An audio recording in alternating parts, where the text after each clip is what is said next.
Le régime algérien fait mise à mort pour le gazoduc entre le Maroc et l'Europe.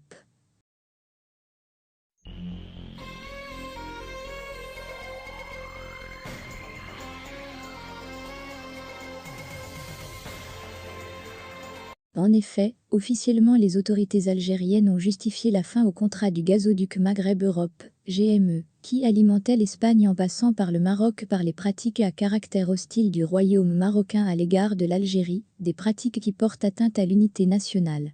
Mais en réalité, et Algérie l'a dit à maintes reprises, de nombreux experts certifient que l'Algérie n'avait plus grandement besoin de ce gazoduc en raison de l'effondrement successif, ces dernières de ses capacités d'exportation du gaz naturel en raison d'une chute de la production nationale et d'une augmentation conséquente de la consommation interne, qui dépasse aujourd'hui les 52% des parts du gaz, produit par les plus importants gisements du pays.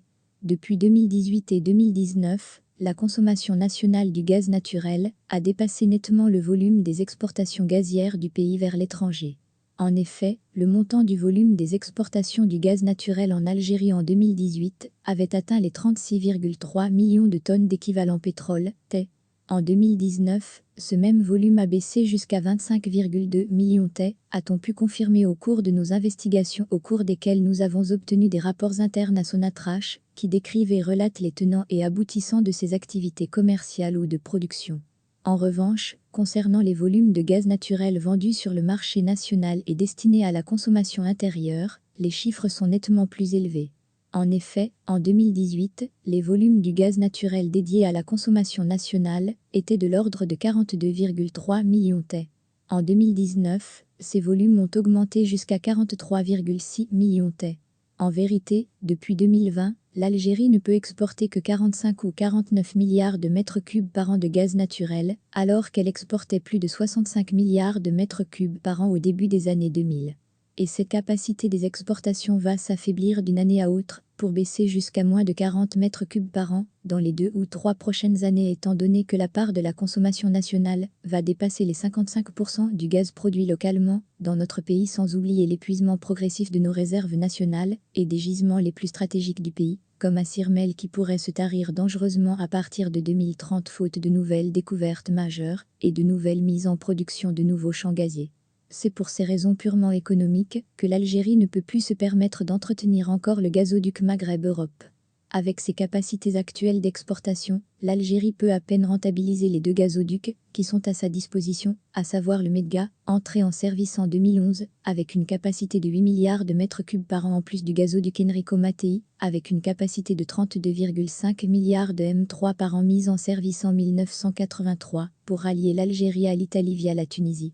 Ces 2 gazoducs peuvent transférer en Europe l'équivalent de 40 milliards de mètres cubes par an, soit presque la totalité de la capacité des exportations gazières algériennes. Pour les autres petites quantités supplémentaires, la Compagnie nationale des hydrocarbures, la Sonatrach compte sur le gaz naturel liquéfié, GNL, qu'elle peut exporter grâce à ses navires méthaniers. La Sonatrach dispose effectivement d'une flotte de 8 méthaniers, environ 1 million de mètres cubes GNL, avec différents types de capacités de transport qui lui permettent de desservir aussi bien la région de la Méditerranée que les longues routes. Il s'agit des méthaniers Cheikh El Mokrani, 75 000 m3, Cheikh Bouamama, 75 000 m3, Global Energy, 75 000 m3, Aban Randan, 125 000 m3, Berjarzeh, 138 000 m3, Lala Fatman Soumé, 145 000 m3, Ougarta, 172 000 m3, Tessala, 172 000 m3. Il faut savoir que le groupe Sonatrach est classé parmi les 10 exportateurs mondiaux de gaz naturel liquéfié au niveau mondial, avec une capacité de totale nominale de liquéfaction de l'ordre de 34 G m3 par an.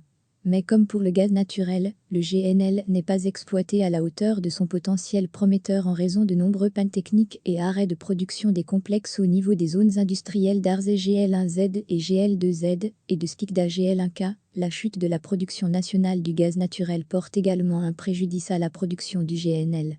Tous ces paramètres purement économiques justifient la fin du recours de l'Algérie au gazoduc Maghreb-Europe. Notre pays devra dans les 5 prochaines années se concentrer sur sa demande intérieure et consommation interne.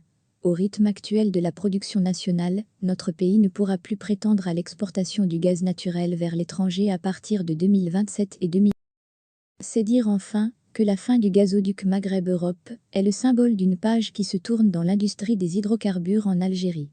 Une page qui n'a strictement aucune relation avec les problématiques politiques mises en exergue, mises en avant par le pouvoir algérien dans son bras de fer contre le Maroc.